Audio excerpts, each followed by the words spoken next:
Assalamualaikum warahmatullahi wabarakatuh. Perkenalkan, nama saya Cinta Rumansari, absen 9 dari kelas 17. Di sini saya akan menjelaskan tentang ilmu dasar kimia, yakni struktur atom. Aku yakin kalian pasti tidak asing dengan kata atom. Tapi, apa sih itu atom? Dan apa sih strukturnya? Terdiri dari apa aja atom itu? Mari kita bahas dari yang pertama, pengertian atom. Atom adalah unit dasar materi yang terdiri dari partikel-partikel kecil yang merupakan dasar dari semua materi. Jadi, semua materi yang ada di alam semesta ini tentunya tersusun dari atom-atom. Nah, tadi kan kalian sudah berkenalan dengan atom. Sekarang, mari kita bahas tentang struktur dari atom. Atom itu terdiri dari apa aja ya? Atom itu terdiri dari inti atom. Inti atom itu tersusun dari proton dan juga neutron. Kemudian proton dan juga neutron yang ada di inti atom dikelilingi oleh elektron. Nah, sekarang kita akan bahas bagaimana ya cara menulis atom itu dalam suatu tulisan. Atom itu dituliskan dengan lambang. Misalnya di sini kita akan menuliskan lambang X. Kemudian atom itu memiliki nomor massa dan juga nomor atom. Misalnya di sini nomor massanya yaitu A.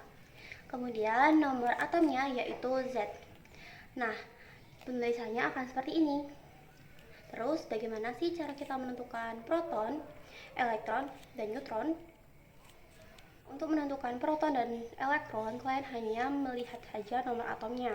Jika nomor atomnya 11, berarti proton dan elektronnya juga 11.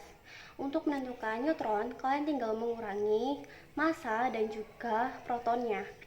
Kenapa sih massa itu bukan dari jumlah massa proton dan juga elektron? Mengapa hanya jumlah dari massa dan juga proton saja?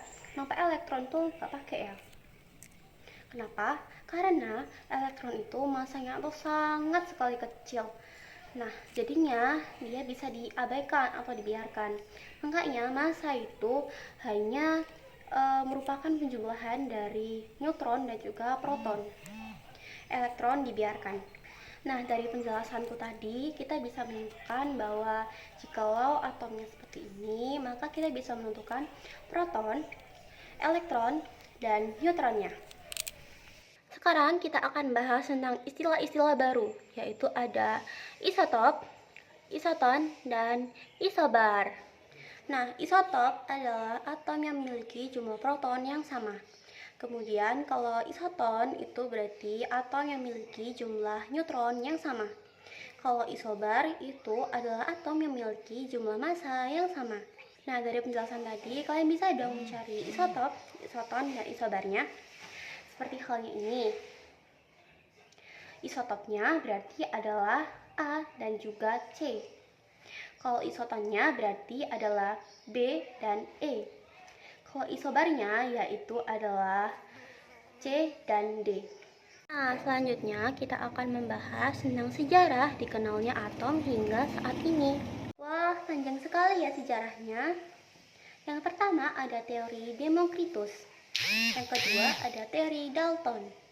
Yang ketiga ada teori Thomson. Yang keempat ada teori Rutherford. Yang kelima ada teori Niels Bohr. Yang keenam ada teori mekanika kuantum. Mari kita bahas satu-satu. Sekarang kita akan bahas tentang teori Demokritus, yaitu teori yang mengenal atom atau mengenal nama atom. Ini adalah teori pertama yang mengemukakan tentang teori atom. Nah, atom itu berasal dari kata atomos. Jadi, dulu itu cuma mengenal kata atom yaitu atomos saja, yang berarti tidak bisa dibagi lagi. Kemudian ada teori atom Dalton. Di sini ada ilustrasinya yang berkata atau mengemukakan bahwa atom adalah bola pejal yang tidak bermuatan. Teori ini mengemukakan bahwa atom yang menyusun suatu unsur yang sama sifatnya sama. Sebaliknya juga, kalau unsurnya berbeda, maka sifatnya juga berbeda. Senyawa yang tersusun dari atom atau dua atau lebih unsur dengan perbandingan tetap, reaksi kimia yang terjadi karena penataan ulang atom membentuk susunan baru yang berbeda dari susunan sebelumnya. Sekarang kita akan menjelaskan tentang teori atom Thomson. Teori atom ini menjelaskan bahwa atom merupakan bola pejal yang bermuatan positif dan tersebar elektron negatif. Oh iya, teori atom logam ini didasari eksperimen sinar katode loh. Yang pertama, eksperimennya itu bermuatan negatif dan bergerak lurus. Kedua, mempunyai sifat yang sama meskipun bahan katodenya berbeda. Selanjutnya, kita akan masuk ke teori ketiga, yaitu teori atom Rutherford. Nah, teori ini menjelaskan bahwa atom terdiri dari inti atom yang tersusun atas proton dan juga neutron dan dikelilingi oleh elektron. Diperkirakan jari-jari atomnya itu 10 pangkat min 8 dan juga jari-jari inti atomnya yaitu 10 pangkat min 13 dan elektronnya adalah ruang hampa. Teori ini berdasarkan eksperimen hamburan sinar alfa ke lempeng tipis emas. Selanjutnya adalah teori keempat, yaitu teori atom Bohr. Nah, di sini mengemukakan bahwa elektron mengelilingi inti atom yang bermuatan yang terdiri dari proton dan juga neutron pada lintasan tertentu yang stasionernya disebut orbit atau kulit. Nah, elektron itu dapat berpindah ke kulit lainnya dari kulit satu ke kulit lainnya dengan memancarkan atau menyerap energi. Oh ya, teori ini didasarkan oleh penelitian spektrum atom. Selanjutnya adalah teori terakhir, yaitu teori mekanika kuantum. Teori ini dipercaya hingga saat ini dan digunakan hingga saat ini loh. Nah, teori ini itu mengemukakan bahwa elektron tidak dianggap bergerak tetap dalam orbit, melainkan berada dalam orbital yaitu daerah probabilitas tertinggi. Nah, tadi aku ada mention bahwa elektron itu ada di kulit-kulit tertentu di teorinya Niels Bohr sama mekanika kuantum. Gimana sih cara kita menulis dan menentukan kulit-kulitnya? Di Niels Bohr atau teori Bohr, kita mengenal dengan nama konfigurasi elektron. Nah, kita bisa menentukan kulit-kulitnya nih dengan rumus 2N pangkat 2. Nah, contoh kulit kedua ya, kita menentuin kulit kedua itu isinya berapa. Tinggal ubah aja N-nya dengan 2. Berarti 2 kuadrat kan 4, 4 kali 2 itu 8. Ini bisa digunakan hingga kulit ketujuh yaitu 98. Kenapa hanya ada 7 kulit? Karena periode itu hanya ada 7. Dan jikalau di kulit ketiga itu sudah 8 terisi di kulitnya, lanjut ke kulit keempat karena biar di kulit ketiga itu elektrovalensinya itu bisa masuk ke dalam golongan. Nah, di sini aku punya argon dengan nomor atom 18. Cara menulisnya seperti ini. Kemudian untuk kulit pertama kita isi dengan 2. Sudah penuh, kita masuk ke kulit kedua, yaitu kita isi 8. Karena kulit kedua sudah penuh dan sisanya ada 8 lagi, kita masukkan ke kulit ketiga. Nah, di sini aku juga punya magnesium. Magnesium itu memiliki nomor atom 12. Nah, untuk kulit pertama kita isi 2. Karena sudah penuh, lanjut ke kulit kedua, kita isi 8.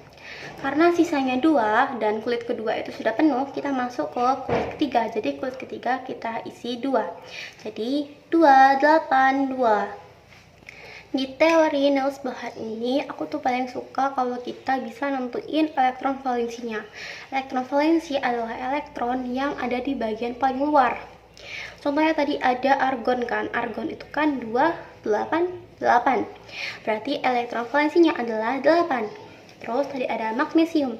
Magnesium itu elektrovalensinya 2, 8, dan 2. Berarti elektron valensinya adalah 2. Nah, contohnya lagi potasium. Potasium kan memiliki nomor atom 19 ya. Nah, di kulit pertama kita isi 2 elektron, kulit kedua kita isi 8 elektron, sisa 9 kan. Tapi di kulit ketiga itu maksimal, walaupun maksimalnya bisa diisi 18, tapi kita isinya hanya 8 biar bisa masuk ke golongan. Nah, jadi kulit ketiga kita isi 8 elektron dan kulit keempat kita isi 1 elektron. Jadi elektron valensinya adalah 1. Oh ya, di Niels Bohr itu kita bisa menentukan periode dan juga golongan loh. Nah, untuk elektron valensi itu berarti adalah golongan. Terus jumlah kulitnya itu adalah periode. Contohnya tadi itu apa ya? Magnesium. Magnesium itu kan ada 12 ya. 12 itu kan elektron valensinya 2, berarti dia masuk ke golongan kedua. Kemudian jumlah kulitnya itu kan ada 3 ya, berarti dia masuk ke periode ketiga. Tapi konfigurasi elektronnya Niels Bohr ini itu ada kelemahannya. Tidak bisa digunakan jika lebih dari 20 elektron. Jadi kita bisa menggunakan mekanika kuantum. Kita harus menghafalkan SSP, SPS, DPS, DPS, FDPS, FDP. Gampang kok. Nah, selanjutnya aku akan kasih tahu kalian cara untuk menghafal dengan cepat. Rumusnya yaitu dikali 2. Nah, contohnya S ya yang awal tuh. S-nya kita kali 2. SS. Kemudian ditambahin P di depannya. Dikali 2 juga. PS, PS. Kemudian ditambahi D di depannya. Jadinya DPS, DPS. Kemudian ditambahi F di depannya. Yaitu FDPS, FDPS. Jadi kalian ingat aja urutannya S, P, D, sama F. Jadinya kita urut setelah dikaliin 2. Kemudian kalian tinggal tulis koefisien yang di depannya. Kalian urut dari yang S dulu. Yang S kalian urut 1, 2, 3, 4, 5, 6 gitu. 6, 7 ya, sampai 7 S itu. Nah, untuk menulis koefisien P itu tinggal diurutin tapi setelahnya S. Karena setelahnya S itu akan ada 2 S ya. Berarti selanjutnya itu 2P, disamain aja dengan S-nya. Diurutin aja 2P, terus 3P, dan seterusnya. Selanjutnya untuk nulis D kita samain dengan P. Karena sebelum D yang pertama itu ada P3 ya, 3P ya. Jadi berarti D yang pertama itu tulis dengan 3 juga. Terus untuk menulis koefisien F itu kita samain dengan D yang pertama, yang sebelumnya, D yang sebelumnya. D yang sebelumnya kan 4D, berarti F yang pertama itu juga 4F. Setelah sudah menulis semua koefisiennya, selanjutnya kita akan menulis elektron yang di atasnya. Nah, elektronnya S itu ingat 2, elektronnya P itu 6, elektronnya D itu 10, elektronnya F itu 14. Jadi kalian tulis aja S itu 2, P itu 6, D itu 10, F itu 14. Tadi kan di Niels Bohr kita kan juga bahas potasium atau K ya.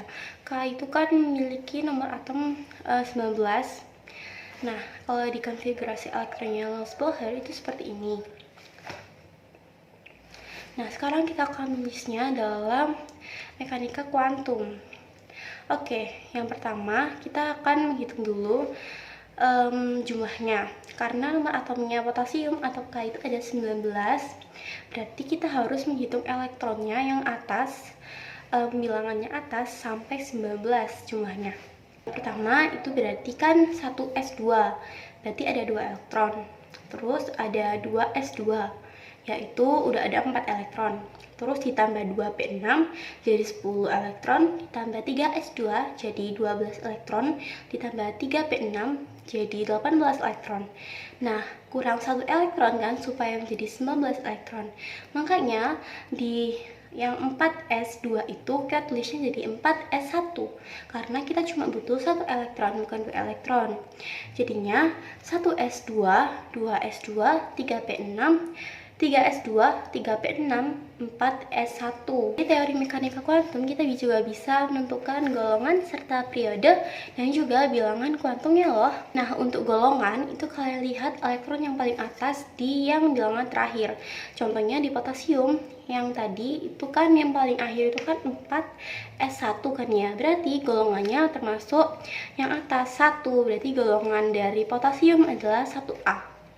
Kemudian untuk menentukan periodenya, kalian lihat koefisiennya.